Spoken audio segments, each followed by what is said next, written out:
Imagine for a moment standing before one of humanity's most iconic monuments. You observe the perfectly fitted stone blocks, polished millennia ago, and wonder, has everything there is to discover about these ancient structures already been revealed? The answer, as we'll see, is a resounding no. Behind the meticulously crafted granite blocks of the Pyramid of Menkaure, something extraordinary has remained hidden for over 4,500 years, patiently waiting to be discovered. The story we're going to tell today doesn't involve curses or Pharaoh's treasures, but something equally fascinating: the discovery of mysterious voids within one of the three great pyramids of Giza. And the most intriguing part, these voids may indicate something archaeologists have suspected for years: the existence of a second entrance to this millennial monument. For decades, the Pyramid of Menkaure lived in the shadow of its more famous sisters. While the Great Pyramid of Khufu attracted spotlights and headlines, and the Pyramid of Khafra impressed with its imposing presence, the smallest of the three great pyramids of the Giza Plateau was often relegated to second place. Archaeologists and researchers tended to concentrate their efforts on the larger structures, leaving Menkaure as a sort of supporting character in the Egyptian archaeological narrative. But this scenario changed dramatically. The pyramid, built during the reign of Pharaoh Menkaure, who ruled approximately between 2490 and 2472 BC, has become the center of an archaeological discovery that may rewrite what we know about the funerary architecture of the Old Kingdom of Egypt. Menkaure, as he was known by the ancient Egyptians, was a king of the 4th dynasty, grandson of the builder of the Great Pyramid. His reign occurred during what is considered the golden age of pyramid construction. Although we don't have many details about his government, the pharaoh left us remarkable artistic examples from his era, especially exquisitely finished statuary that demonstrates the aesthetic refinement of that period. The pyramid that bears his name, originally called Menkaure's Divine, has modest dimensions when compared to its monumental neighbors. With a base area of approximately 102 by 105 meters and a current height of about 60 meters, originally 65 meters, it represents only a fraction of the volume of the other two great pyramids. If you're enjoying this fascinating story about the mysteries of ancient Egypt, don't forget to subscribe to the channel so you don't miss any archaeological discoveries. But what the Pyramid of Menkaure loses in size, it makes up for in uniqueness and construction costs. The original project intended to cover the entire structure with red granite from Aswan, a quarry located far to the south of Egypt in the Lower Nubia region. This material was extremely difficult to extract and transport, making construction particularly expensive. However, when the pharaoh died, only 16 to 18 horizontal courses of granite blocks had been placed at the base. Today, only 7 rows remain preserved, creating a striking visual contrast between the red granite of the base and the white limestone that completes the rest of the structure. Curiously, some of these granite stones show irregular finishing. Handling marks are still visible to this day, silent testimonies of a work that was never completely finished. The Menkaure pyramid complex remained unfinished when the pharaoh died, and his successor had to complete the construction using mud bricks, a significantly less noble material than the red granite originally planned. The north face of the Pyramid of Menkaure bears an unmistakable mark, a large vertical gash that descends several meters in height. This scar is not the result of natural erosion or the passing of millennia, but rather a deliberate attempt to penetrate the structure. In 1166, Abdelaziz Osman, one of the sons of Sultan Saladin, decided he would find the pyramid's entrance. Convinced that there were hidden treasures inside, he ordered his men to literally dismantle part of the structure. For 8 months, workers dedicated themselves tirelessly to this Herculean task. The result? Only that gash that today serves as testimony to a failed enterprise. The attempt demonstrates something important. Even being the smallest of the 3 great pyramids of Giza, the structure was incredibly resistant and well built. Below this historic gash, there is a small staircase leading to the true entrance of the pyramid. But this entrance was only discovered centuries later, during the era of European explorations in Egypt. In 1836, explorers Richard Weiss and John Perring arrived in Egypt with scientific curiosity, and it must be said, questionable methods. It was still unknown how to enter the Pyramid of Menkaure, although the entrances to the pyramids of Khufu and Khafra had already been discovered. Weiss and Perring decided to make their own tunnel, starting precisely at the gash left by Abdelaziz Osman centuries before. They excavated downward toward the center of the pyramid, removing tons of rubble and debris. When they reached practically the center of the structure, they decided to dig downward until reaching the base. Imagine the monumental work. First excavating horizontally into the pyramid, then vertically downward, always removing debris and lifting it out. All this in the hope of finding the burial chamber, or perhaps the original entrance. When they finally reached the base of the pyramid and realized there was nothing there, they returned to the north face. It was then, when removing the accumulated rubble at the base of the structure, that they found the true original entrance, located about 4 meters above the base on the north face of the pyramid. A fascinating detail. When Weiss and his team finally entered the pyramid, they found inscriptions in Arabic on the inner walls. This demonstrates that other people, after pharaonic antiquity, had already penetrated the structure. Contradicting the Eurocentric narrative that frequently dominates the history of Egyptology, medieval Arab scholars already demonstrated deep interest in Egyptian antiquity. A notable example is Abd al-Latif al-Baghdadi, a scholar from Baghdad, who recorded Abdelaziz Osman's attempt to open the pyramid. Much of what we know about this historical event comes precisely from his writings. Inside the pyramid, Weiss discovered an intricate system of corridors and chambers. The entrance leads to a descending corridor that reaches a horizontal chamber decorated with carved panels representing false doors. From this room, a door whose lintel is carved imitating a rolled reed mat curtain leads to another corridor, which in turn leads to a rectangular antechamber oriented from east to west. Are you enjoying this journey through the millennial secrets of the pyramids? Then subscribe to the channel and activate the bell to receive notifications whenever we publish new content about archaeology and ancient history. From the antechamber, a small passage in the center leads to another descending corridor that finally reaches the burial chamber. Along the way to the right of this corridor, there is an additional chamber with 4 niches, which some researchers speculate may have served as a kind of annex to store offerings. The burial chamber has an impressive rounded ceiling and was completely lined with red granite. There Weiss found the pharaoh's basalt sarcophagus, carved with images reminiscent of palace facades. The sarcophagus was without a lid, which was found in fragments in another room, along with bones and bandages from a male body. And here comes one of the great tragedies of 19th century archaeology. Weiss decided to remove the sarcophagus from its original location to take it to England. In 1838, the precious artifact was loaded onto the ship Beatrice. The ship sank during the voyage, and Menkaure's sarcophagus was lost forever in the depths of the sea. To this day, it remains somewhere on the ocean floor, a submerged testimony to the questionable archaeological practices of that era.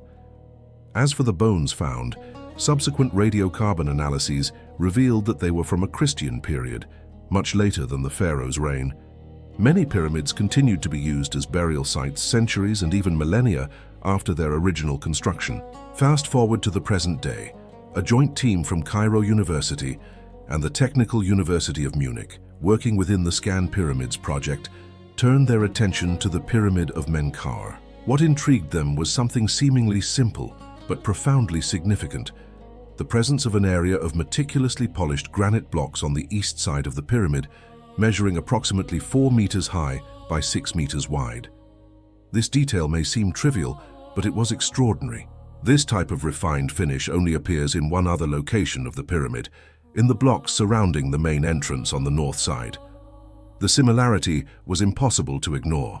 In 2019, independent researcher Stijn van den Hoven proposed a bold hypothesis. What if there was a second entrance to the pyramid, hidden behind this mysterious smooth casing on the east face? The theory made sense. If the polished blocks on the east face were identical to those marking the north entrance, perhaps they also marked a passage.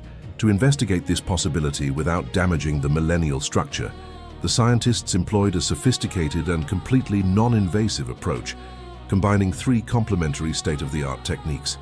The first was ground-penetrating radar, known by the acronym GPR. This technology sends electromagnetic waves through the stones and analyzes the signals that return, creating a kind of X-ray of the interior of the structure, without needing to drill or remove a single block. The second technique was ultrasonic testing, or UST, which uses high-frequency sound waves, similar to those used in medical ultrasound examinations, but adapted to analyze solid materials like stone. The waves travel through the material and reveal variations in its density and composition.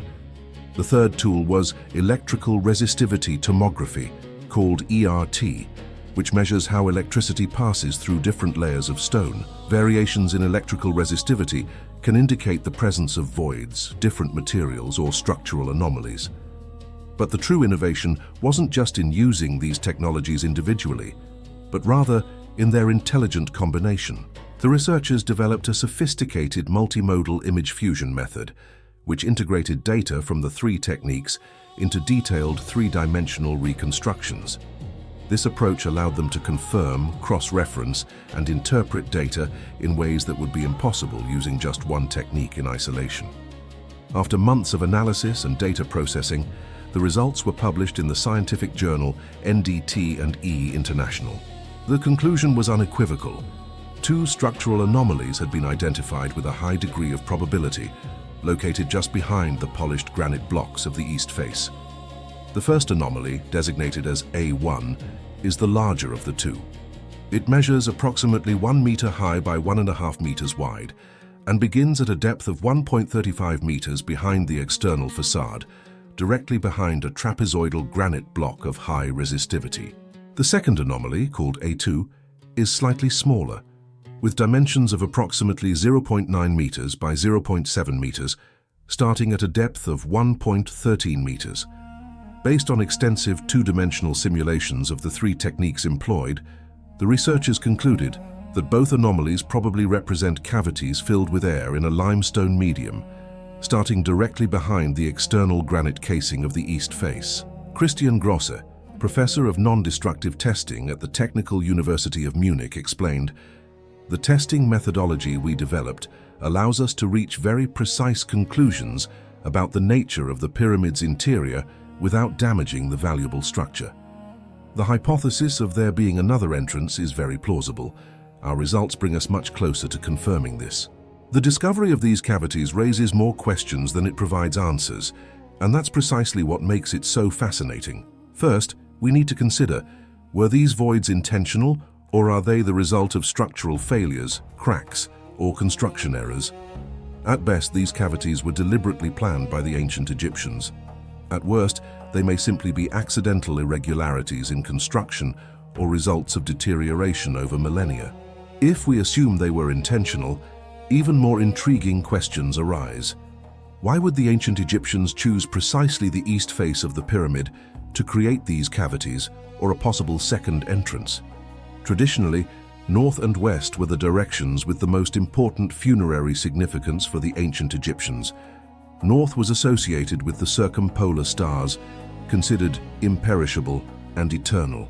West was linked to the realm of the dead, where the sun set daily.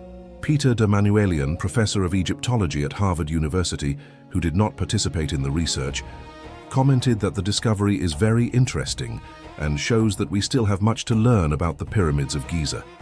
He highlighted that, with some exceptions, the entrances to Old Kingdom pyramids are located on the north face, making a possible eastern entrance in the Pyramid of Menkaure particularly enigmatic. If something was deliberately built facing east, that is significant in itself. The east was associated with rebirth and resurrection, as that was where the sun rose daily. An entrance or chamber facing east could have profound religious and symbolic implications that we don't yet fully understand. It's worth remembering that the Pyramid of Menkaure had already shown signs of changes in its original design. The presence of two descending corridors indicates that it may have been initially planned to be much smaller than it ended up being. Archaeological evidence suggests that at least two significant changes occurred in the plan during construction. If you're fascinated by these discoveries that challenge what we thought we knew about ancient Egypt, subscribe to the channel right now. Every week we bring new mysteries and revelations from the world of archaeology. These alterations to the design raise a fundamental question. If the pyramid underwent significant architectural changes during its construction, what other modifications might have been made? The search for voids is therefore perfectly justifiable from an academic standpoint. The researchers are cautious in their conclusions, as good scientists should be. Although the integrated approach successfully detected the approximate dimensions and initial depths of the two anomalies, it was difficult to determine how far they extend inside the pyramid. The limitations in the penetration depth of the methods used prevent a complete understanding of the nature and extent of these cavities.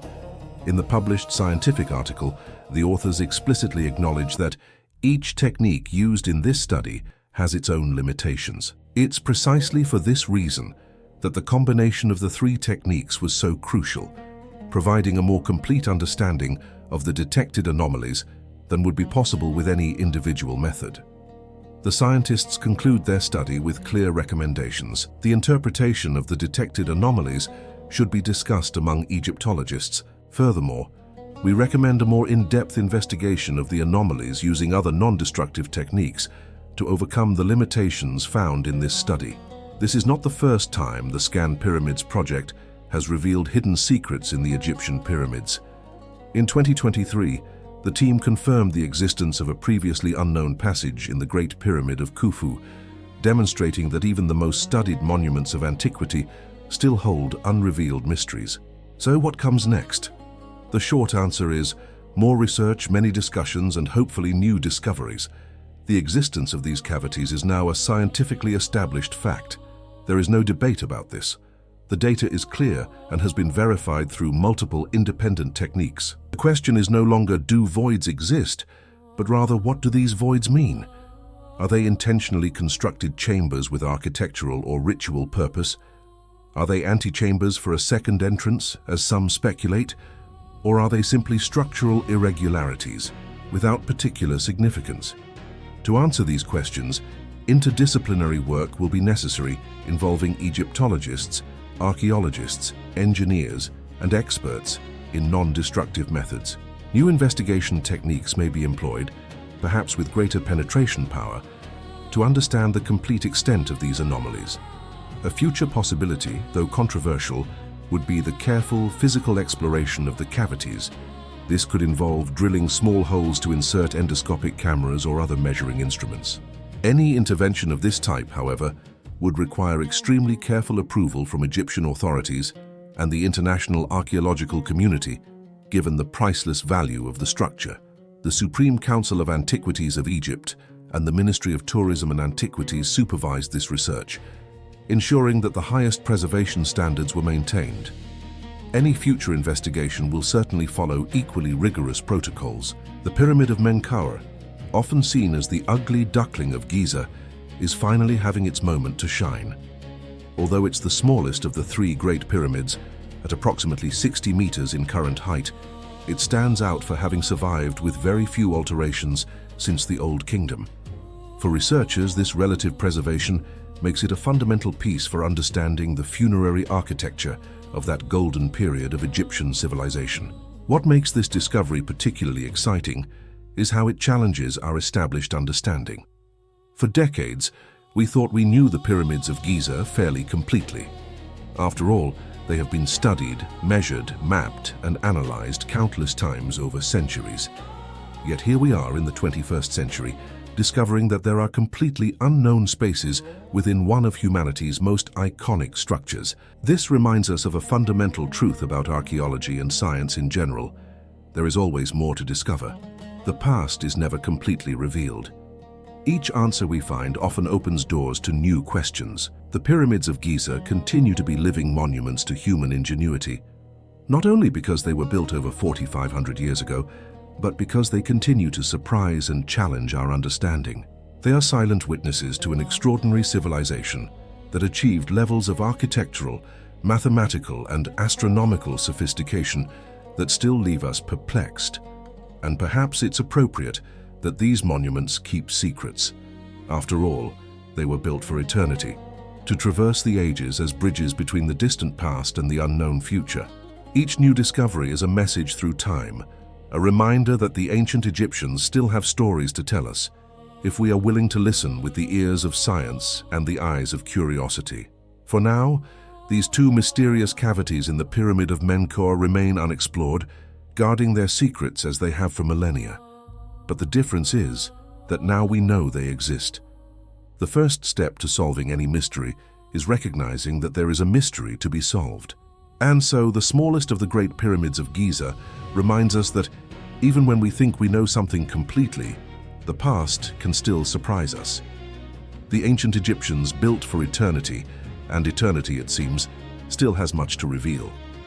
Did you enjoy this fascinating journey through the archaeological mysteries of ancient Egypt? Then don't miss the next discoveries. Subscribe to the channel, activate notifications, and join us in exploring the most intriguing secrets of human history. Every week, new videos about archaeology, ancient history, and the scientific discoveries that are rewriting what we know about our ancestors. See you in the next video.